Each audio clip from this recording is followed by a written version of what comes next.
The sun beat down on the dusty main street, where a crooked sign hung above the wooden platform. The town had gathered, their boots grinding grit into the earth, their voices eager for spectacle. It was not cattle or horses on the block today, it was a person.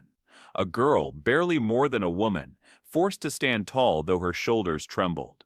Her dress was faded, patched too many times to hide the years of labor it had endured.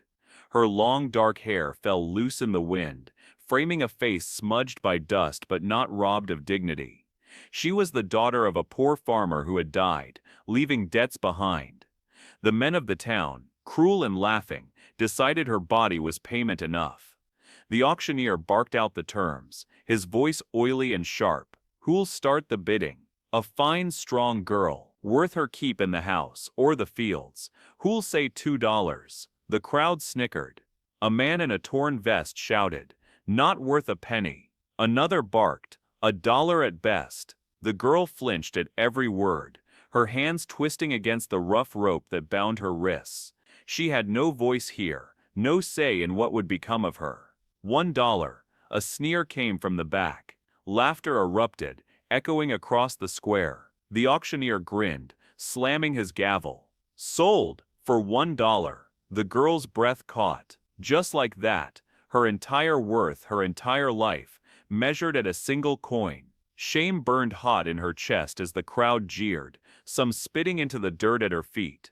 But then, silence spread like wildfire. Boots clicked against the boards as a man stepped forward from the shadows. He was tall, broad-shouldered, his wide-brimmed black hat pulled low. Dust clung to his striped shirt and dark vest, but his presence alone seemed to command the air. Without a word, he reached into his pocket, flipped a silver coin into the auctioneer's hand, and turned to the girl. But instead of claiming her like property, the cowboy did the unthinkable. He dropped to one knee before her.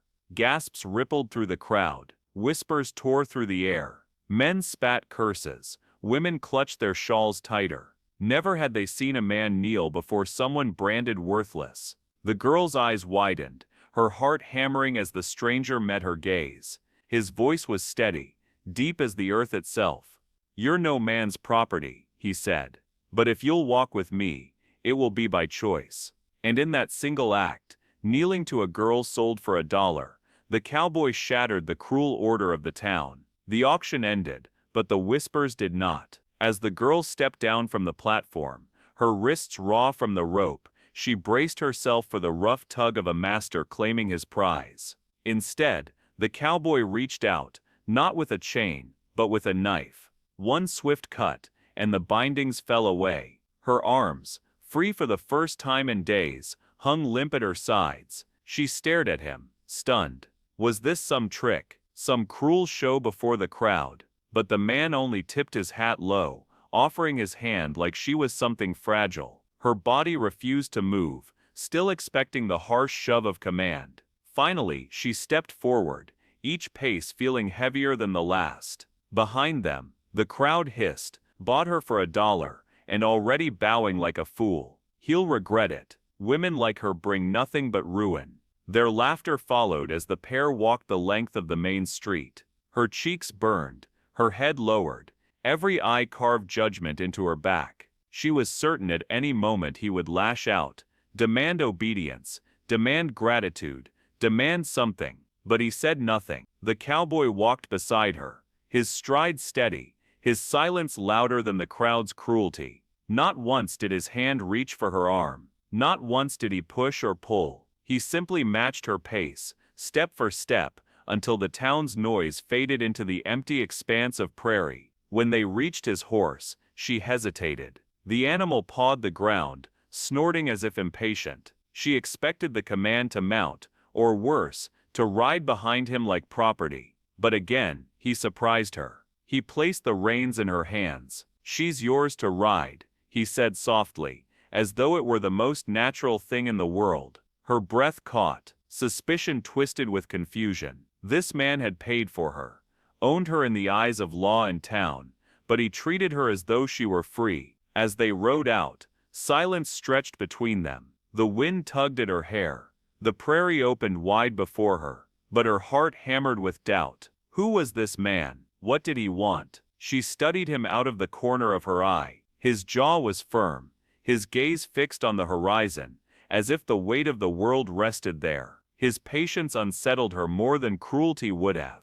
For the first time in her life, she did not know what price would be demanded of her. The ranch lay miles from town, tucked against rolling hills that glowed gold beneath the prairie sun. By the time they arrived, the young woman had braced herself for the worst, for a lock on the door, for endless commands, for the invisible cage that always seemed to follow her no matter where she went. But when the cowboy swung down from his horse, he did not lead her into chains. Instead, he showed her to a small cabin near the barn, simple but clean. "It's yours," he said, his voice steady, his hat tipped low, as though he feared meeting her eyes. Her cabin, not his. The words settled in her chest like a foreign language. In the days that followed, the ranch became less a prison, and more a sanctuary. The ranch dog, an old gray-muzzled shepherd, was the first to greet her, nudging her hand with gentle insistence. The horses followed, calm-eyed and curious, snuffling at her hair, as if to say, "You're safe here." Even the barn cat seemed to twine around her skirts without suspicion. It was a kindness she hadn't felt in months, maybe years. And it wasn't from people. It was from creatures who expected nothing of her except her presence. The cowboy, Ethan, she finally learned, never demanded more than she could give. He worked the fields by day, hammering fence posts, or riding the range, and left her space to breathe. She found herself sweeping her little cabin, fetching water, even mending clothes, not because she was ordered to, but because she wanted to. The rhythm of ordinary life steadied her like the beat of a drum. At night, the silence of the prairie stretched wide, broken only by the crackle of fire in the ranch house hearth. She would sit across from him, her hands curled around a tin cup of coffee. Slowly, hesitantly, she began to speak, little fragments at first,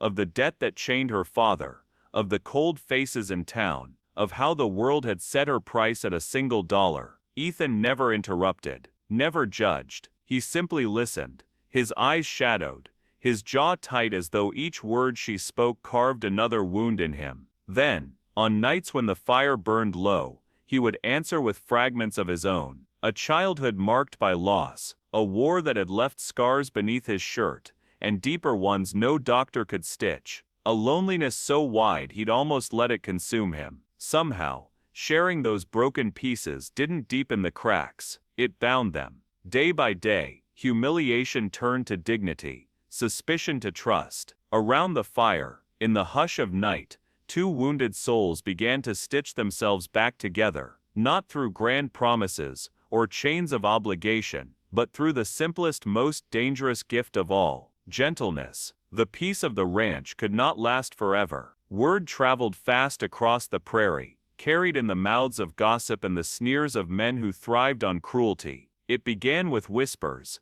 neighbors stopping at fence posts, lingering too long with questions that weren't really questions. Then it grew louder. By the time Ethan rode into town for supplies, the crowd was waiting. The blacksmith leaned on his hammer, arms crossed. The saloon keeper smirked from his doorway. A half-dozen men, creditors, farmers, ranch hands, clustered in the dusty street, and at the center of their talk was her, the dollar bride. One sneered, spitting into the dirt. "You shamed yourself, Ethan," another barked, kneeling to a woman worth less than a sack of flour. A real man would have taken his coin's worth, not bowed to it. The words struck like stones, insults twisted with laughter. Someone muttered coward, another said fool, and beneath it all the sharp edge of threat gleamed, because when men mocked, violence often followed. Ethan dismounted slowly, the dust curling around his boots.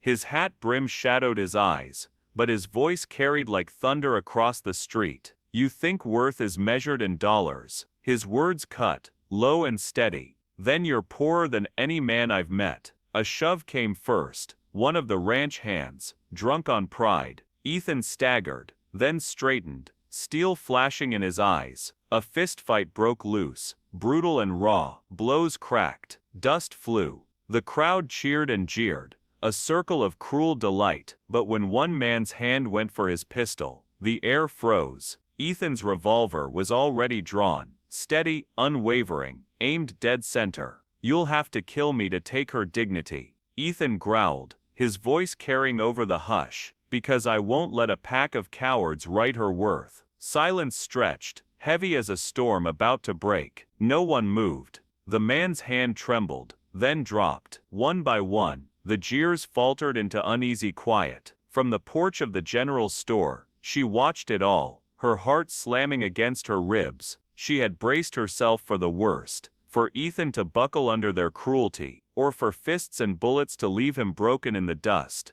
Instead, she saw a man who stood unyielding, not for himself, but for her. No one had ever fought for her before. No one had ever risked name, flesh or blood just to shield her from shame. And in that moment, something inside her shifted, something deeper than fear, stronger than humiliation. For the first time, she began to believe she was worth defending, worth loving. The storm had passed, leaving the world outside washed clean, the air heavy with the scent of rain and earth. They huddled close to the fire, its warmth creeping into their bones, chasing away the lingering chill. Outside, the remnants of the tempest rattled against the wooden walls, but inside, a fragile calm had settled, a calm that invited honesty, the kind that demanded courage. He stared into the flames, the firelight flickering across his weathered face, illuminating lines that spoke of battles fought and losses endured. At last his voice broke the silence, low and trembling.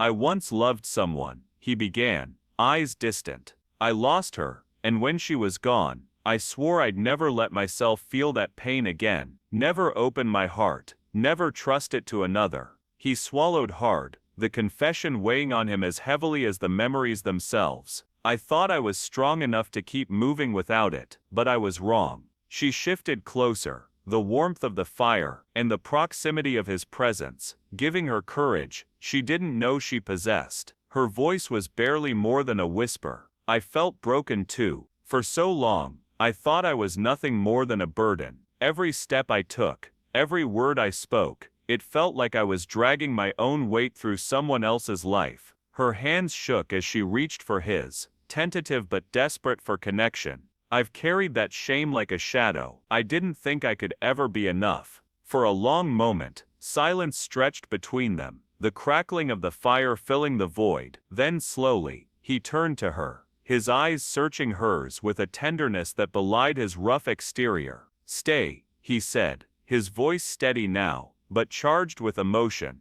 "Stay, not because of debt, not because of pity, but because you choose to, because you want to, not because you have to." Tears welled in her eyes, her heart catching in her throat. The weight she had carried for so long, the guilt, the fear of rejection, began to lift, replaced by something gentler, something stronger. She nodded, voice firm despite the tremor. "You knelt once before me," she said, a soft smile breaking through, "and now I stand beside you." The fire crackled, casting long dancing shadows across the room, and in that moment, surrounded by warmth and trust, they found something neither had dared to hope for, a beginning not defined by the past, but by the choice to face the future together. The prairie stretched wide and golden under the morning sun, the tall grasses swaying gently in the breeze. The small gathering of neighbors had come, their voices a mixture of curiosity, judgment and quiet admiration. Whispers rippled through the crowd, some skeptical, some awed, but none could deny the significance of the moment. She emerged from the modest cabin, her dress catching the light in soft folds, her steps steady and purposeful. There was no hesitation, no trace of fear,